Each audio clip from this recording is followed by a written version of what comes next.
All right, fantastic. Welcome, everyone. It is 11 a.m. We are getting ready to go, ready to start. So I am going to go ahead and share my screen here.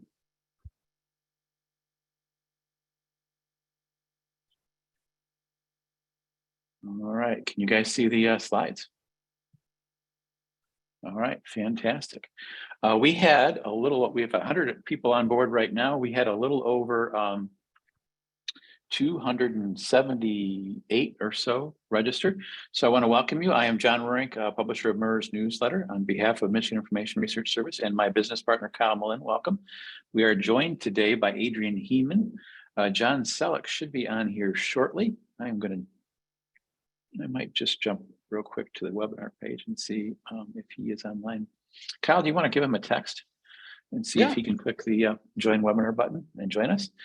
So I'm going to quickly go through these slides because we have a ton to talk about. I introduced the panelists already. What we're going to do today is we're going to go over we're going to start at the top, going to go over the governor's race, the top of the ticket races. We're going to talk proposals. We're going to look at 4 congressional races, and then we've got key Senate races and key House races. I'm hoping to wrap up by about 11:50 so we can take any of your questions. Feel free to post those in the Q&A section on your Zoom page. So I'm going to start with the gubernatorial race. We have 53.5 to 44.8. Guys, any surprises here? And I want to ask, what tipped it for Whitmer? Was it the 5-to-1 spending advantage? Was it the abortion question? What do you think it was? Sure. I think the big takeaway here is that this is a blowout. And I think by the time all the votes are counted here, this is going to be at around 10 points, because the vote that's still out, that's yet to be reported, is from overwhelmingly Democratic areas, right? This was a blowout, notwithstanding some of the frankly hilarious poll results that were released down the stretch by some pollsters. I think that what did it here was a couple of things. Number one, the GOP abandoned their nominee after the primary for a month. While the governor and her allies had a massive money advantage. And so Democrats were able to successfully define Tudor Dixon before Republicans could respond, because Tudor Dixon kind of got hung out to dry. The abortion issue was what Democrats used to define Tudor Dixon. That's very clear at this point, because, most of the polling that was out there for months in advance showed that the GOP had traction on other issues. But because, the state GOP and the funders abandoned Tudor Dixon for a month, it doesn't look like she had much of a chance here. Right. And it was interesting, too, because our exit poll yesterday indicated that abortion was a top issue identified by 30%. But guys, we really didn't have any solid data to point to that it was going to play the impact that it appears to have played. Yeah. What do you think, John? Go ahead. I mean, I agree with Adrian. It's a complete and total blowout. It's a more impressive one than 2018 because of the headwinds that Democrats faced across the country. This election would be a lot different if the Dobbs decision didn't make it. And so in some ways, not to take away any credit from Governor Whitmer and her team, this victory has its roots back in the pandemic with Donald Trump. First, he chose to take on Governor Whitmer and start all these skirmishes and call her names. And we know here in Lansing, she's good at rising to the occasion on those things. That made her into a national candidate, not just a Michigan candidate. She wasn't just Tony Evers. She wasn't just Josh Shapiro. She's Gretchen Whitmer, a potential presidential candidate. And that showed in the bank account. So Donald Trump helped, and Governor Whitmer took full advantage of that skirmish. She resulted in having 40 or 50 million bucks in the bank by the time she's all done. And that allowed her to blitz the beginning of the general election. It was something that Tudor Dixon could never recover from. And I think that, it's pretty logical, but I think a lot of us still see a lot and hear a lot of ghosts from 2016. We're like staring at polls, not sure if we should believe them or not, wondering if the silent GOP, shift that's going on is affected by this abortion issue or not. But clearly and undeniably in the NBC exit polls, abortion, number 1, 2-to-1 with Michigan voters walking out of the ballot box yesterday. Looking at Prop 3, it consistently ran ahead of Governor Whitmer, even anywhere from 2 to 5 points in a big chunk of 20 counties I looked at. So that issue played out incredibly well for her. And then just the GOP primary itself, like Adrian touched on, was kind of a disaster, not kind of, it was a disaster from the start. The person that won the primary wasn't even on the radar screen for a long time outside of sort of being seen as a wild card in Tudor Dixon. And she simply lost 2/3 of the general election before she really got rolling. Okay. And guys, how quickly do we see Tudor Dixon back on the political stage, do you think? Well, I'd say fairly quickly. I'd say fairly quickly. I think she's proven herself as somebody who did quite a bit with not a lot at all. She wasn't able to raise some money at the beginning, but she showed herself to be a very competent campaigner, a very competent debater, and she's somebody who I'm sure the Republicans will enthusiastically push out there for something else down the line. Well, I think we saw right away, smart political move for a general election audience to concede quickly and move on that front. And then, some people have brought up, is this sort of like a party with two stars that are going to kind of like angle it out for who's the lead, John James or Tudor Dixon? John James has made pretty clear his focus is on DC at this point. He's on Fox News all the time himself. And I think having won his election, he's going to be focused on those issues. And that leaves room here on the ground for Tudor Dixon, whether it was a GOP chair or running for Senate or whatever is next. We'll have to wait and see, but there's room for her. That's for sure.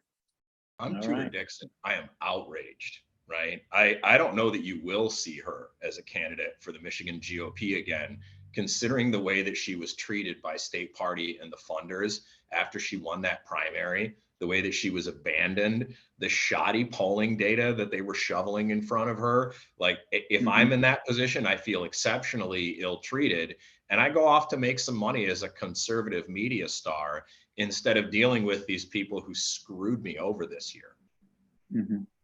And we should note these percentages we're looking at, that could actually be wider than what we're looking at up here on the screen, couldn't it, by the time we're all done and set? It's so like he was mad and wanted to call the chair at the state party. Is there a chair? Has anybody seen him? Well, that raises the question. I mean, if you're Meshawn Maddock, do you have an argument now that if she had been in the chair position, would they have done better? She's the problem.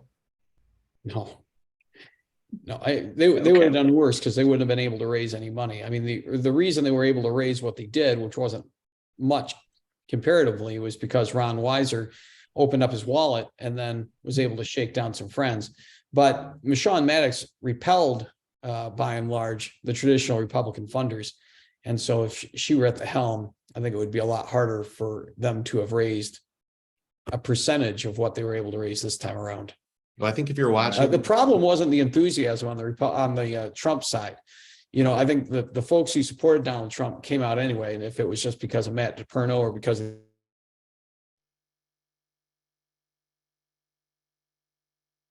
Oops, looks like we lost Kyle there. So we're going to go ahead.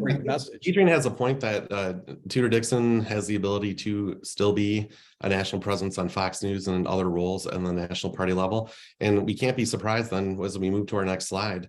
Somebody who got the biggest cheers and led some of the movement to bring the party together because he had that influence with the grassroots is Matt DePerno. So his role in the state party, I think, is a probability as well. All right. Well, let's move on to the AG's race. This was not as close as a lot of people thought it was going to be. Again, is it just got to be just the presence, the impact of the abortion question? It's got to be the overall performance of the ticket. I think it's a bit of both, right? The governor clearly has some coattails here, right? When you win by what looks like it's going to be 10 points when every vote's counted, you have coattails at that point. And so certainly that's part of the story here. But part of the story here as well is the albatross of how the GOP in Michigan chose to handle the abortion issue. And, that's honestly, you have to put that on the legislative majorities to some extent, because they could have passed rape and incest exceptions and life and health exceptions after the Dobbs decision. They declined to do so. And that's why the GOP finds themselves where they are. And DePerno made that worse, right? It was pretty clear in polling that a generic Republican does really well against Dana Nessel. The problem is the GOP didn't have a generic Republican. They had Matt DePerno. Now, Matt DePerno raises an interesting question, because if you look nationally across the scene, you've got mega candidates or election deniers, however you want to phrase it, that are losing races where they were not expected to lose races. How much damage has this election done, you guys think, to sort of the persona and the image of Trump as all powerful in the Republican Party?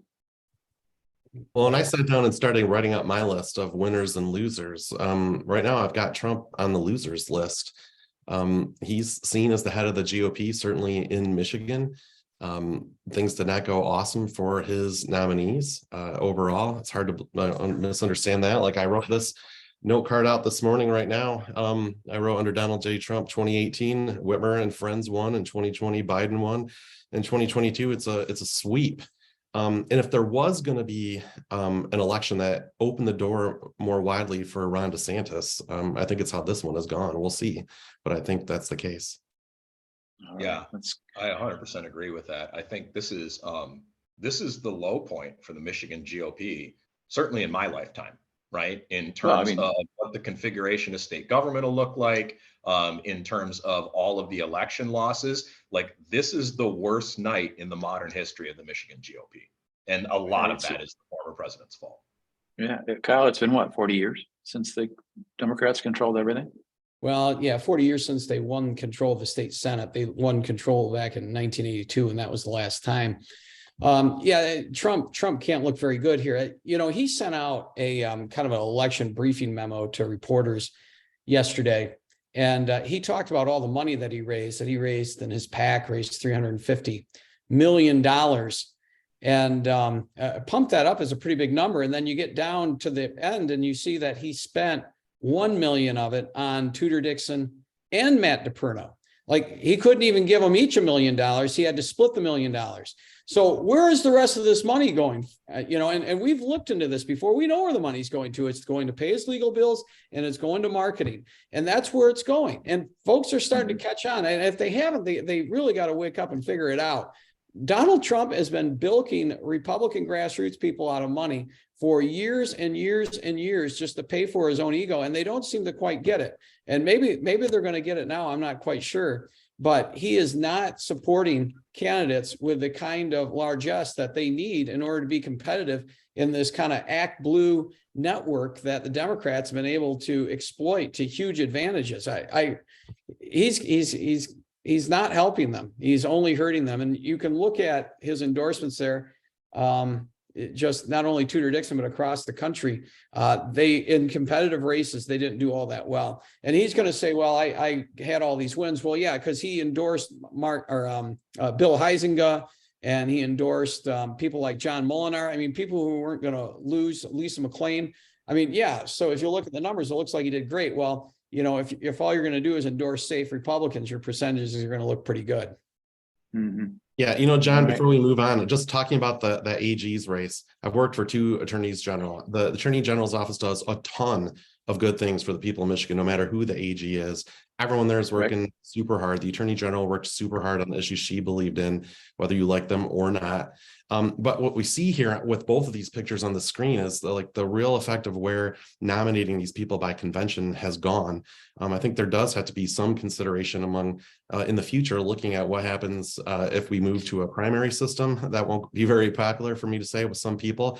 But when we look at Nessel and how she handled her term as a politician, she's not one, and she sure the heck didn't turn into one while she's in office. She stayed kind of the rebel of the party. And I thought that was spoken out incredibly bluntly, not surprisingly, by and in the quote of the day last Friday by Congresswoman Debbie Dingell, where she was basically like, we asked Dana to slow it down and stop talking. I don't think that's going to ever happen with her. There's 2 phases to being the Attorney General, just like any other incumbency. It's the first 4 years to tell the public what you've been doing that makes them feel good about what you're accomplishing. That didn't go awesome because her numbers were so soft. Her ID numbers were really low, even compared to Schuette, who everybody thinks everybody knew, but he had never been in statewide office prior to being Attorney General. And then the campaign phase, in which the advantage she had over DePerno was very similar to what Schuette had in 2014 over Mark Totten. And the financial advantage and the time advantage to run ads and sell a message that sold Dana Nessel first didn't work. And they had to kind of hit the panic button at the end. While the spread may be wider than the poll showed, the polls were right in the sense that she was the weakest of the 3. All right. Let's move on to the Secretary of State race. This one was never really in doubt, was it? No, I mean, this is this is another one where a generic Republican would have performed far, far better than Christina Caramo did. But unfortunately for the GOP, they nominated Christina Caramo instead. And this was an even bigger blowout than the governor's race. When these votes are all counted, like we're probably going to be looking at like 53%. This was never in doubt in any way, shape, or form. Jocelyn Benson was winning precincts that we were looking at last night that no Democrat has any business winning. Yeah, you take a look at the spending on this, and I think the writing was on the wall from the get-go. When you're seeing Jocelyn Benson getting millions of dollars coming in to help her campaign from outside sources, and she's able to kick in, a couple $1 million as well to help her campaign. And then you look at what Christina Caramo is able to do. Nobody's coming to her defense. Not even Donald Trump, who endorsed her, spent one dime on Christina Caramo. Didn't spend a nickel on Christina Caramo. And so she's basically left adrift out there by herself. She's able to spend on paid media a grand total of $217,000. I mean, you could probably find 10 House candidates who spent more than that. And she's trying to run for a statewide office, getting buried with $11 million. Yeah, this one was an easy one to call fairly early in the night. Maybe my only regret is I didn't do it sooner. When we talk about the comparison between somebody who's still sort of an activist at heart and Dana Nessel and the way she handles her office, and we look at Jocelyn Benson, she's completely the opposite. She is a skilled politician. We have to give her some credit here. Not only did she have an incredibly bad candidate to run against, but she organized her messaging campaign and the constellation of helpers who are running ads on the air early on far better than the AG's team. And I'm not just trying to bash on the AG's team. There's just a difference, and it's part of why the percentage is different. To me, when I'm listening to Benson talk and watching her stuff, I mean, she is positioning herself well to sort of be this heir to, in some ways, what sounds like a more sort of, I don't mean to be insulting, but sort of more boring Whitmer. It'll be really curious to see now that she's won re-election if we'll start to see more of the rest of her policy side and where she's going to position herself on the spectrum of the Dem side. Yeah, it's going to be very interesting. All right, we've got 11:17. We got to start really moving along here. I want to talk, before we get into the proposals, I want to ask you guys to comment on something. 4 years from today, voters will have cast their opinion on a constitutionally mandated ballot question. Shall the state of Michigan have a constitutional convention? The last time it was on the ballot was 2010. It failed by 66%. The question that I have is, when you look at proposal 2, specifically proposal 3, this opens up an opportunity, if there is the drive there and the will there and money there, to sort of recast the whole Constitution. You could theoretically do away with redistricting. You could theoretically do away with proposal 2, with proposal 3, and make all sorts of different changes if you can actually accomplish it and get the right delegates elected. How much money and how much emphasis do you think is going to happen on that question? Or is it too early to tell? I think it's too early to tell, but I do think that it's, I'm not the only political consultant that's got dollar signs in my eyes over the prospect of a campaign around that. Let's be blunt. I mean, if there is a concerted effort to try and push a constitutional convention, it will make the amount of money that was spent on the statewide campaigns this year look infinitesimally small. Like, this will draw national attention from everywhere. Consultants will descend like locusts on Michigan. So I think it's too early to tell whether there'll be that push. I think a lot, frankly, depends on what happens in the GOP in Michigan over the course of like the next 9 months, right? They've got some really hard decisions to make about what direction they're going to take as a party and who's going to lead them in that direction at both a chair and a staff level. And until that gets sorted out, I think it's way too early to know. Certainly Democrats at this point don't have any interest in a constitutional convention, although that could change, right? There's a political eternity between now and then. I also think if it turns out any party or any group of people decide that that is like opening a Pandora's box in this political environment, what we're learning from these 3 ballot initiatives is you better jump in first and define it first, because this isn't something that people sit around thinking about, that's for sure, despite the dollar signs in Adrian's eyes. And a no campaign may need to come sooner than later if that's something you think is bad. Yep. Well, I'm just curious, because if I recall right, I think the delegates would be elected on the current district boundaries. So that would make it kind of interesting and very iffy, because if we're going to go through the district shortly, that, you know, those are narrow margins that the Democrats hold now. So proposal 1, how is this going to change everything, guys? We're going to get to know a lot fewer legislators, I'll tell you that. It means that folks who thought they were going to be term limited next time are going to get 6 more years. Most of them are going to anyway. I think this is good news, though, for Lansing in general, because there's going to be less of this constant churn where you get folks who come into office and they spend a year or 2 figuring out what they're doing, and then a year or 2 actually doing it, and then the last term figuring out what they're doing next. I think it will give us some time for some continuity in the House. It will make it a lot stronger chamber, and we'll put it on par with the Senate in that regard. I think the one downside to this, though, is that you're not going to have the relationships between the House and the Senate that you had before. You're going to see few people jump from the House to the Senate because there's really no upside to it. It's a lot more work for the same amount of pay, so why would you do it? And now that the districts are all set in stone, it's not like you know, for the next 10 years you're going to switch districts. It doesn't really make any sense. So I think you're just going to see a kind of a greater divide between the 2 chambers as fewer and fewer people ultimately get to know each other. But in the whole, it's probably better for the institution that we have folks who have a little bit of institutional knowledge serving in the state House. Yeah. Go ahead, Adrian. Well, so I run influence campaigns, right? So I love this, right? Because I think up until now, you know, folks in the lobbying and the interest group community have thought, well, you know, we'll just wait them out or we'll run them out of office. Both of those things just got a lot harder to do, which means a lot more people are going to be calling folks like me and John and people who run, you know, sort of outside in campaigns to influence lawmakers, because that's how you're going to affect change on the people who are there. You know, so that's one change that I think we're going to see. I think you're also going to see fewer new lobbying firms are going to get formed. There was really a proliferation of lobbying firms, new entrants into that field over the last 20 to 30 years.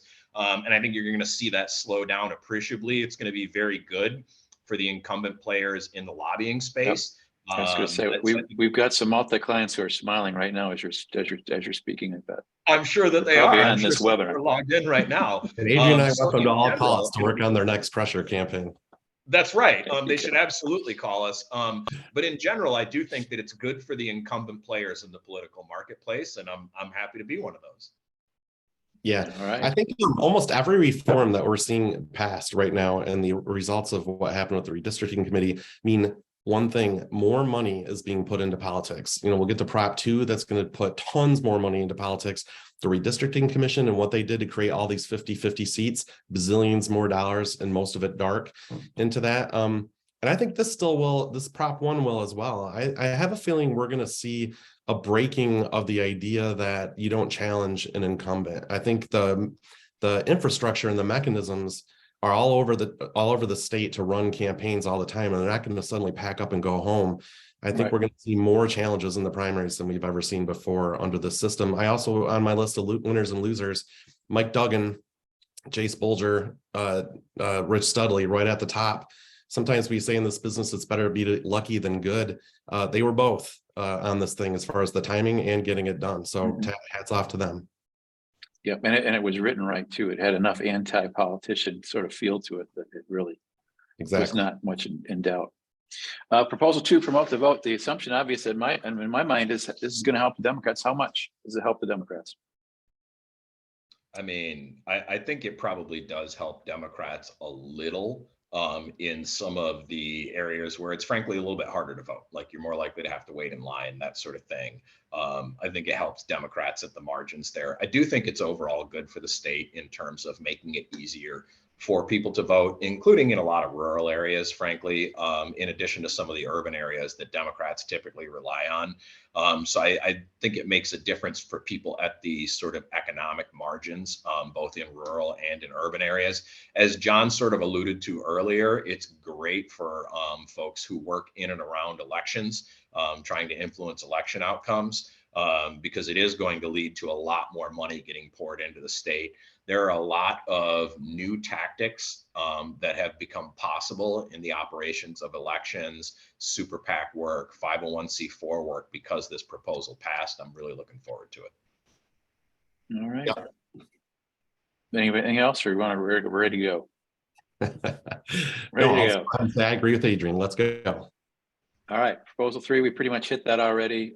Big win there. I think the numbers are, like as I indicated, we're still waiting for total counts. They're probably going to be a little bit higher than this. Yeah, John, I would throw in there really fast. I know we're in a hurry on that. I'll take my minutes back from Prop 2. Just looking at a handful of counties on what Prop 3 did and all the debates about whether abortion was the issue or not, even in Livingston County, where I live, Gretchen Whitmer, I know the numbers aren't exact, but Gretchen Whitmer got 43%, and this was +6, it got 49. Even in Missaukee, Prop 3 was +4 over Governor Whitmer, and you can go down the list, +3, +3, +2, +5, +3. It did a lot to affect this election. And the data that is pulled out of it and will be pulled out of it is going to be valuable for years to come. All right, let's jump right into Congress. We've got the 3rd congressional. Any shocks here? We pretty much were talking about her winning this race for quite a while before the election day. I'll just say 2 things as quick as I can. One, the National Dems rolled the dice on something that was pretty controversial amongst their own to run those ads in the primary, and it worked out. That means they'll probably do it a bunch more times and screw it up somehow. That's how it works in politics. But you have to tip your hat to Hillary Scholten. She ran a masterful campaign. The advertising campaign was dead on tone, cracking open the Bible, saying, hey, look, I'm not going to mention that I'm a Democrat. I put on the screen the words Democrats, stop the spending. Like this was somebody running almost as like the female version of Peter Meyer. And she did it incredibly well. The challenge, the trick will be once she's in Washington, her voting record will look somewhat different than how she's talking. Yes. Yep. I once referred to my friend Alyssa Slotkin as Mike Rogers in address. And I think we can officially apply the Peter Meyer in address to Hillary Scholten in terms of her political style. The other takeaway from this, of course, is this is another Trump endorsed candidate that was left for dead by the former president, by the Michigan GOP, by national Republican funders. As soon as he won that primary, the race was over. They just left him to die. Yeah. And frankly, I think they basically sat around with a list of people who voted for impeachment and said, hey, who do we know in Michigan? Oh, I think that Gibbs guy is from Michigan. And I have a feeling he's like, well, I'm not from West Michigan. They're like, yeah, whatever, just move there right now, go. And that didn't work. He may be a great guy personally or something, but he was not good as a political candidate. And the oppo that they did or did not research was horrendous. The ad toward the end of the campaign with basically young teen girls reading the sentences about how women are basically worthless and don't deserve to be part of the workforce or voting, just an absolute kick to the gut. And all that could have been found easily and disqualified this guy before. But the GOP didn't do it and find someone else.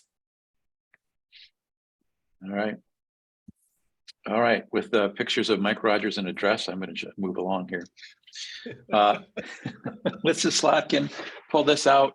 She had pretty big spending advantage. What do you think, Kyle, was the final deciding factor? Was it money?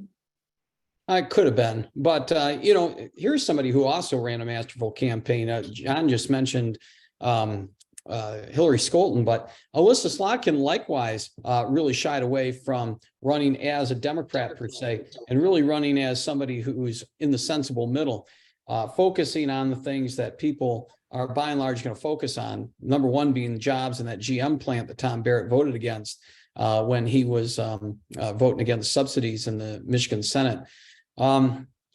she really, we had two great candidates here, I think, but Alyssa Slotkin had some natural advantages. I think, first of all, being somebody who represented this area. But also, I think she won both debates that they had. Tom Barrett, I think, did fine, but the format was such that I thought Alyssa Slotkin looked a lot better in that debate here in Lansing.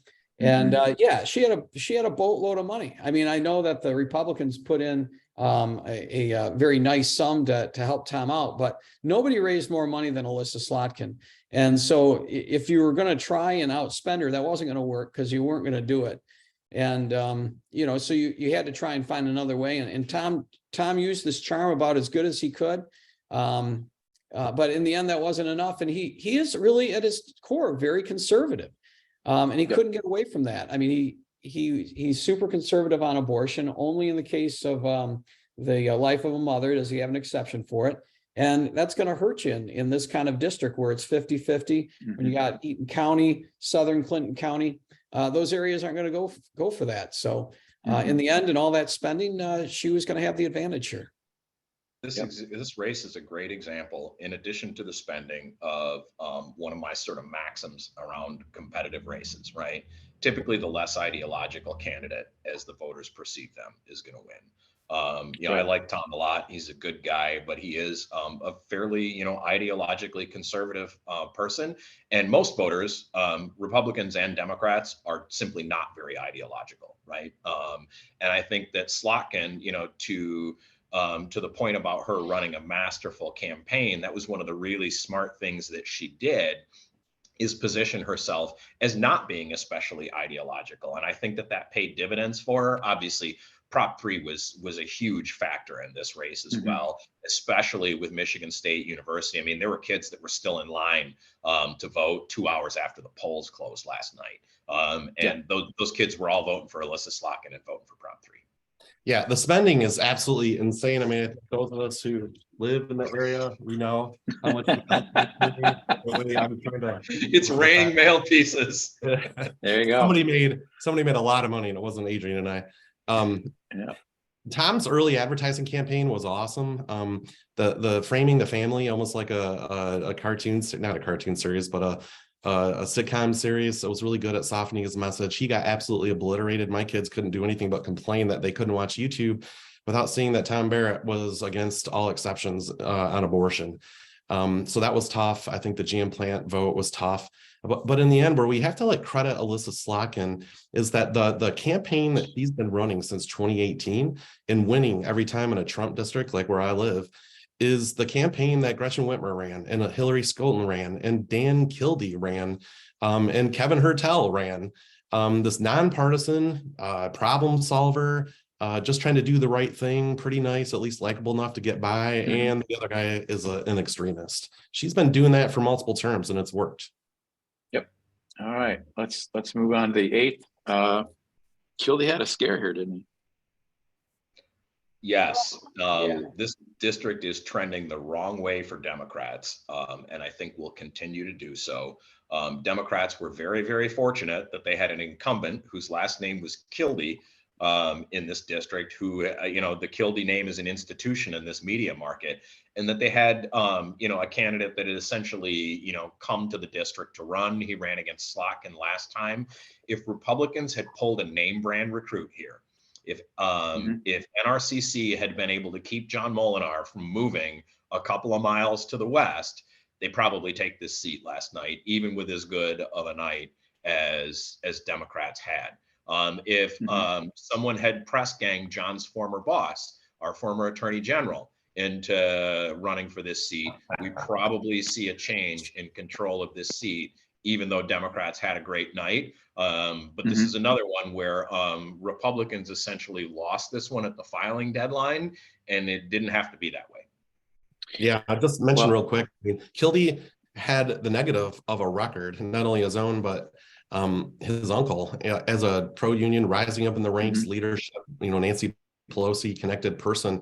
And he was able to run this campaign where it's based on the personality he had already established, that he just was different and separate, and he pounded it. They ran a huge number of ads. They raised all the money they had to have, and they were ruthless at playing the class warfare card on Paul Young, not only that he wasn't from there, but he was rich and trust fund baby and out of touch. I mean, they kind of played the Trump playbook in that area where the GOP has been gaining against the GOP. Yep. And I want to, excuse me. There we go. And I do want to note something too for our audience. The IRC base number that you're seeing at the bottom of these slides is the Independent Redistricting Commission base. And it's going to be interesting as we get into the legislature. A lot of these numbers are actually pretty accurate. It doesn't look like in this district it's going to wind up being very accurate, but I just want to make sure you understand what that number is that you see on the screen, because I do want to talk about that a little bit. This is a seat that I think you could argue the Democrats actually did some malpractice. I don't have the final percentage up here, but John James won this by 1,600 votes, and he could have been defeated with enough spending in this district. Am I wrong? This is the exact inverse of what happened to Republicans in the 8th, right? Republicans lost the 8th at the filing deadline, and Democrats lost the 10th at the filing deadline. Andy Levin wins this race. Full stop. Well, but to your point, though, John, if the Democrats had spent any real money here and tried any real campaign to try and help Carl Marlinga, this could have been very, very likely a Democratic seat. The fact is that they left Marlinga out to drift. They didn't spend any money here. They decided they were going to concentrate on saving Kildee and saving Slotkin, and there was somebody else in some other district that was a lot younger than 75-year-old Carl Marlinga, and they were going to try and save him. They didn't put one dime on the air to help him. We had John James spending $4.7 million from the congressional fund, from his own campaign, through all sorts of different funds. And Carl Marlinga had himself, and he had $233, and it came down to the final precinct. It came down to whether East Point was going to be able to give enough to Carl Marlinga, and it gave him a lot, but just not enough. And you just got to wonder here, with the kind of night that the Democrats had, with a little bit more juice behind the guy, I don't see how he could have lost. All right. Yeah, well, bottom line, John James won, and it's up to him if he wants to be the leader of the Michigan Republican Party. He's it, or whether he makes the choice really to make all his time and focus on DC and starting to climb the ladder there. That'll be interesting to watch. It will be interesting to watch. I have my own thoughts, but I will hold those to see what happens. The state Senate, 20 Democrats, 18 guys. I was 16 years old when the Democrats lost control in 1983 over a recall. It's been a long time. Yeah, and this isn't even the most shocking result of the night, right? Democrats ran a really, really smart campaign here across the state. They had a field that was just wide enough that they were playing in, and they were ruthless, absolutely ruthless in cutting candidates loose when they didn't think that the polls justified them continuing to spend money there. Those are difficult conversations to have. I've been in the room for conversations like that in the past during my time working campaigns from the inside. And it's really hard to call somebody up and tell them, after they've poured months of their life into raising money and campaigning, you know what, you're just not cutting it. We have to move on. And they had those tough conversations. They continued to narrow the field. And they pulled out just enough races here, actually a little more than just enough. They would have controlled the Senate at 19. They actually have a little bit more of a margin even in the Senate than they do in the House.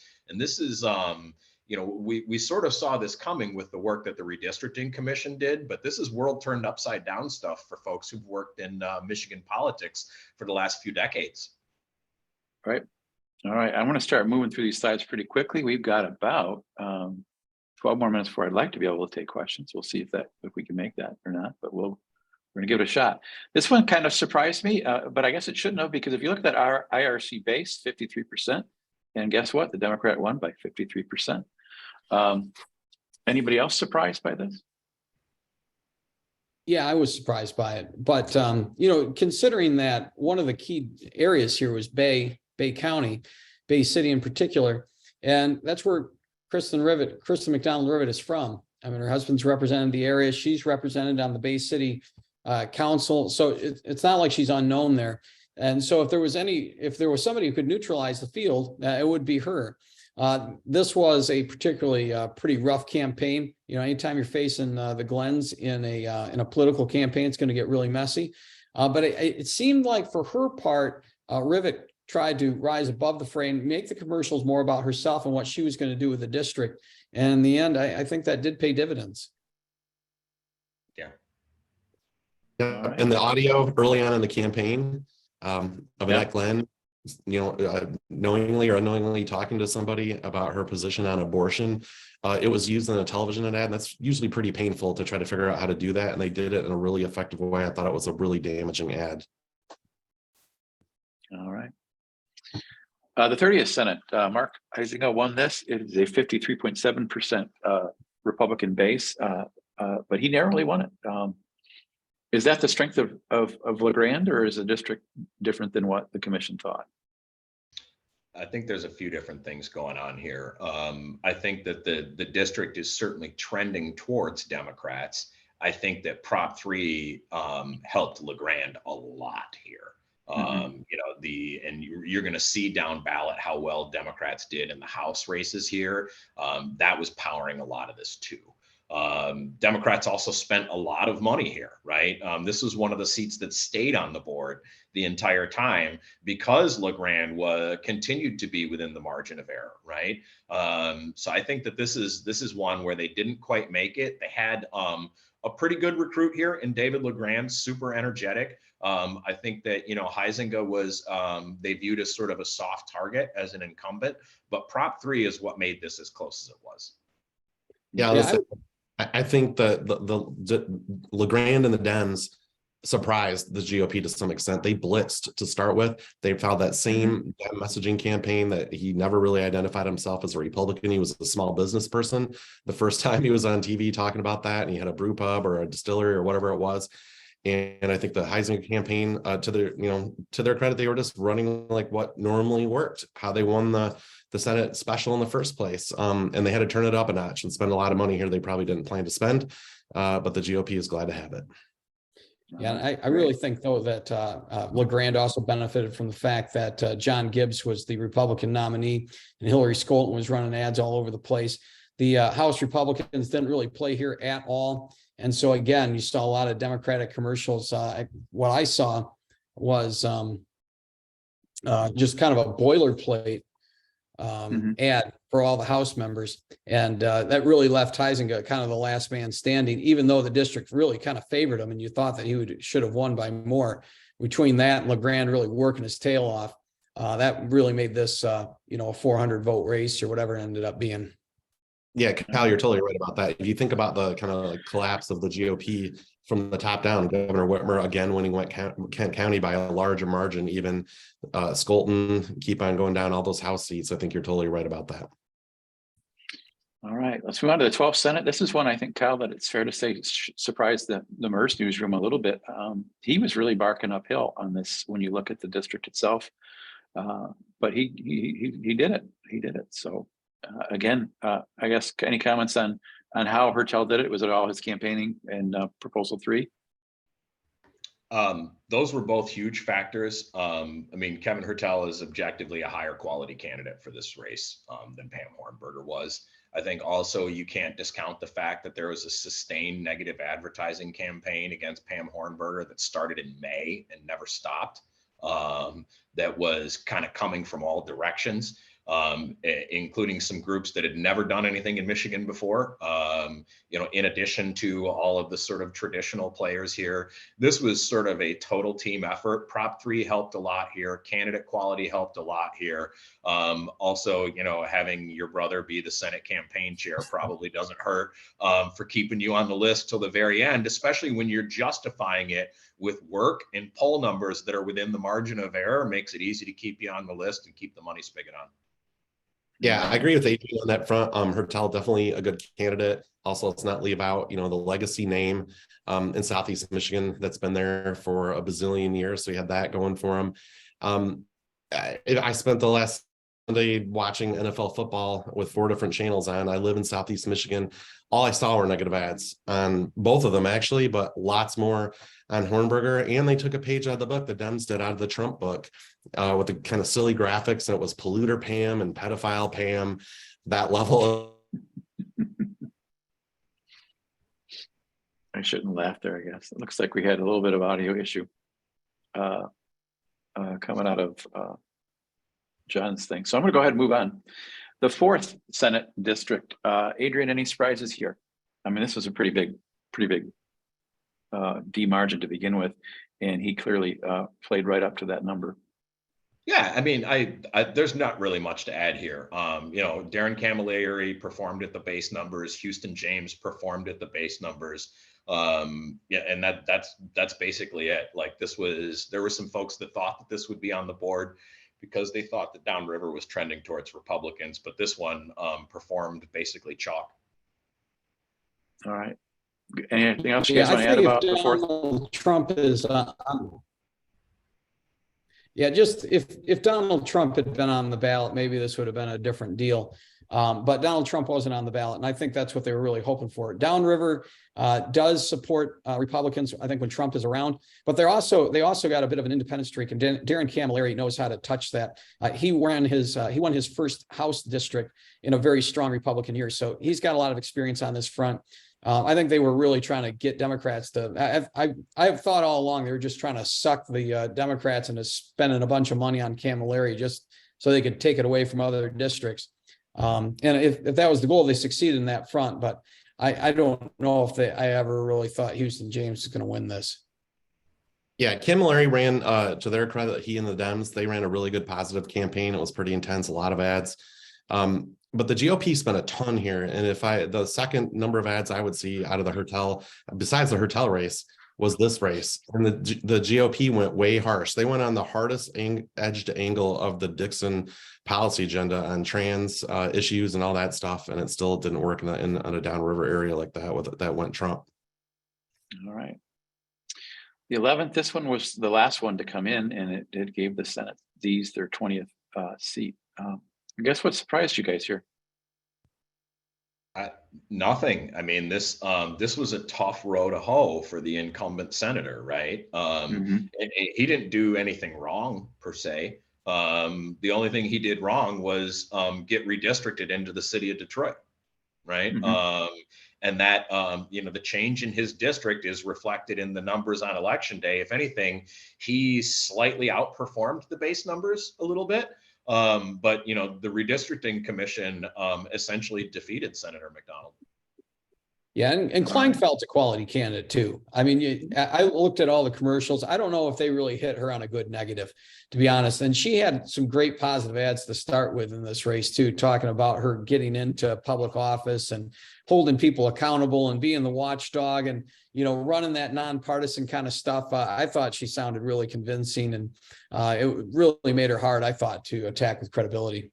Yeah, I agree with Kyle and Adrian on this. McDonald, got screwed by the redistricting committee. He also didn't have the kind of outgoing personality to be up front on the TV ads, and Kleinfeld did. She was my surprise candidate of this whole time. I thought she was the best recruit that came out of nowhere for them to start at the state level in the Senate race. Her background on the corruption busting was awesome. It was laid out awesome. And she had my favorite line of any of the ads. I replayed it 50 times and just laughed. In a good way, when she just looked at the camera, she's like, the taxpayers always get screwed. That is Macomb, dead center. I loved it. All right. This is probably the other case I would argue the Democrats had a little bit of political malpractice going on. This was a really close race, closer than the margin would suggest it should have been. Yeah, should they have spent more money here? I thought the Republicans should have spent more money here. I was surprised that they didn't. I mean, Oakland County is just fertile ground now for Democrats, and Pat McCoop from Troy. I mean, as it turned out, she won Oakland County and didn't lose Sterling Heights by that much. This race was under 1,000 votes, and it was one of the later ones to be called as we were all sitting around waiting for Macomb County to hand deliver their files and type them into a typewriter or something. I don't know what they were doing, but this was one of the late ones, and it was also one of the close ones. Yeah, I'm surprised they didn't spend more money here. Yeah, I mean, this sort of goes back to what I said earlier about having to make difficult cuts, right?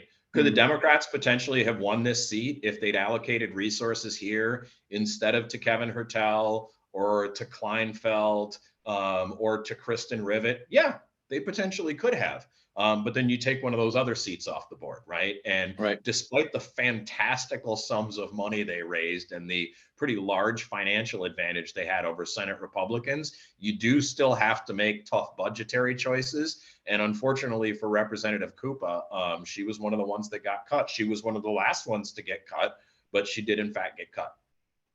Yeah, I think we also have to tip our hat to Mike Weber here. I've known Mike since we worked in the House together. He is soft-spoken. He is one of the nice guys, and it turns out he's pretty good at this stuff. So congrats to Senator Weber. Yeah. There you go. All right, State House 5654.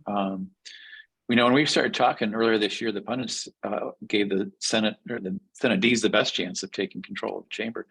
The House was kind of ignored. But the data really didn't suggest that it should have been.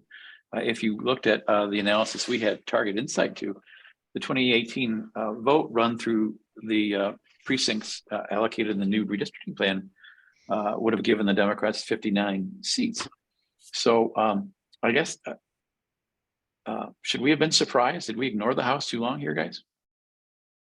I think we have to tip our hat again to like the MIRS Monday pod and our friend Bill Ballinger, because I listened to the pod last night while I was waiting for the scores to come in. And when you guys got done with the Senate and then you moved to the House, he finished the House and he goes, gosh, you know what, you guys? Sort of seems like the Democrats are a lot stronger in the House than anybody's giving them credit for. Yeah, I mean, when I was taking a look at these districts about 3 weeks ago, and I was running through them, and I was going district by district, and I looked at how many open seats there were. And I think I wrote that this is a coin flip. I mean, is this 50-50? I'll pull out the addition. I said, this is a coin flip. You know, I don't know who's going to win this thing. To me, it could be 55-55. And I stuck with that to the very end. And then I think you ended up getting it dead right, John, on Monday. You said it was going to be 56-54 on the podcast. Should this surprise us? I guess if you were kind of just sucked into that, and I don't want to pat myself on the back here, my shoulder's going to hurt. But I'm going to say that I thought that this was in play the whole time, and this didn't surprise me at all. So I was surprised by this. And I've already apologized to Representative Whitwer twice today, because I said publicly a few times that there was no way in hell that they were going to take this. And the reason I said that is that I did not expect the epic collapse at the top of the ticket. You know, there are a lot of very closely drawn seats in the State House. But for a party to swim against base numbers or even to hold serve on their base numbers, there need to be some coattails at the top. And, the national environment is terrible for Democrats, notwithstanding the election results that we saw last night and the malpractice by the GOP. I didn't expect the governor to win by 10. Any governor wins by 10, and the House is in play under these maps for either side. 100%. Yeah, I think Matt Hall and the rest of that team, they raised a ton of money. They did a lot of work. They were very aggressive.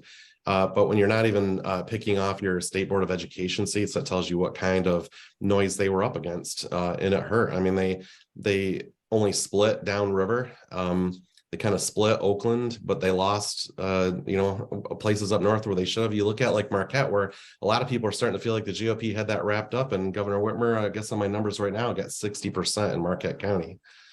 Yep. All right, well, let's get into the races. This one was really close. What happened here? How come O'Malley couldn't live up to the base? Is it, again, just Prop 3, the abortion question, strength of the governor? Map. All the above? I think the map killed him. I mean, the redistricting commission tried its darndest to create a Democratic district, and they did it. You know, you take in Leelanau County, which went for Biden, and then you rope in Traverse City, which is moving, which was always kind of moderate, but now it's getting more and more progressive. Shoot, Wayne Schmidt didn't even win his Grand Traverse County Commission race. That's got to kind of tell you where this area is going right now. Nothing to take away, nothing from Betsy Kofia, who raised an insane amount of money, most money, I think, of any state House candidate, Republican or Democrat. And and this wasn't an Act Blue phenomenon either. I mean, a lot of these people she got money from were folks in the district. These weren't folks from California, New York senator checks. These were home folks. And it wasn't just one time. It was cycle after cycle after cycle. She was on the top of this thing. So she's my MVP for this campaign for the House side. She was nailed. She ran against a heck of a campaigner in Jack O'Malley, who I think is one of the best. Hats off to her. She's my MVP for the House. Yeah, I'll just throw in here real quick. Prop 3, 57% in Grand Traverse, 56% in Leelanau. That was a huge help. And then I kept hearing people would always say, yeah, but Betsy lost 3 times. And to me, watching how politicians work their way up the ladder, that can often mean they actually learned how to win.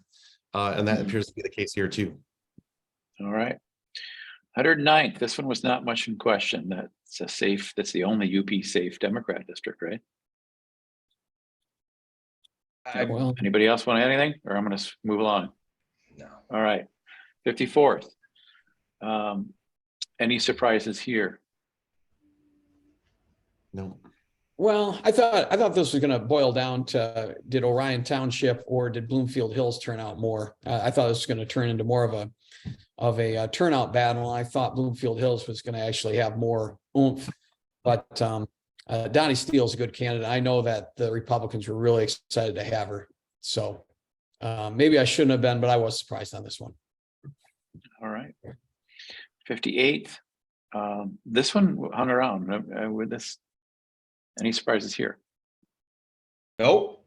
People keep writing Nate Shannon's political obituary every cycle, and you hear whispers denigrating Nate Shannon as a candidate every single election cycle, and every single election cycle, here we are. Yeah, I'd say the same thing. All right. 55th House District. Again, the Republican didn't live up to the Whispers. I base, thought he was but dead meat. Tisdale's just such a nice guy. He really is a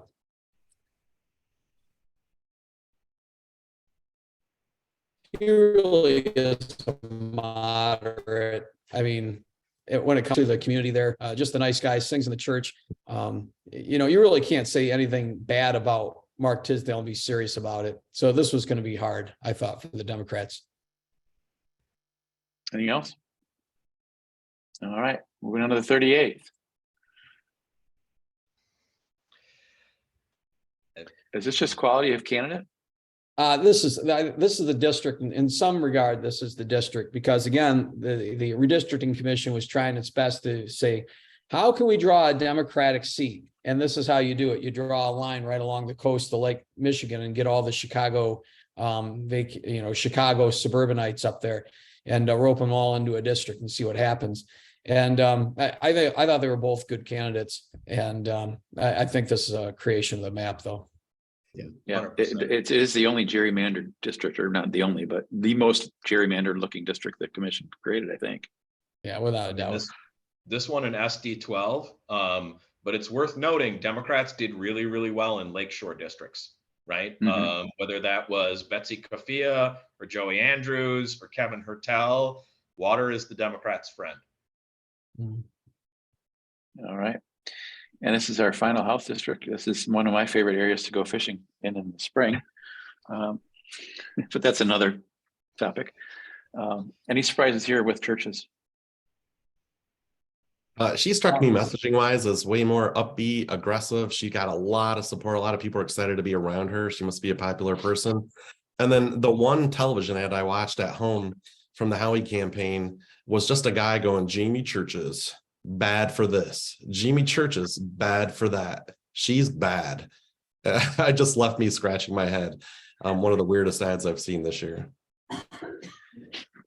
Yeah, I think she took a page out of the Darren Camilleri playbook and really worked that district hard. Been working it for a long time, and from what I understand, had great presence at the doors, and that made a big difference. All right, great. Well, 61st House district. I was wrong. We had one more. And again, it's pretty much she ran right up to the district base numbers they thought. This is one district where I think the Democrats succeeded with quality of candidate recruitment. 100%. Yeah. No, they got a good candidate here between a quality candidate and Prop 3 that helped them navigate the sort of economic headwinds and some of the environmental factors that were pushing against them. And that was enough. All right. Anything else? I'm going to move it over to questions. All right. I'm going to open up the questions here. We've got 6 so far. I guess we had an issue with echo. Hopefully that resolved itself. What kind of lame duck will the state legislature have considering losing the Republicans lost both the House and Senate? Active or quiet? I'm guessing quiet because the governor's there to veto anything she didn't like. Yeah.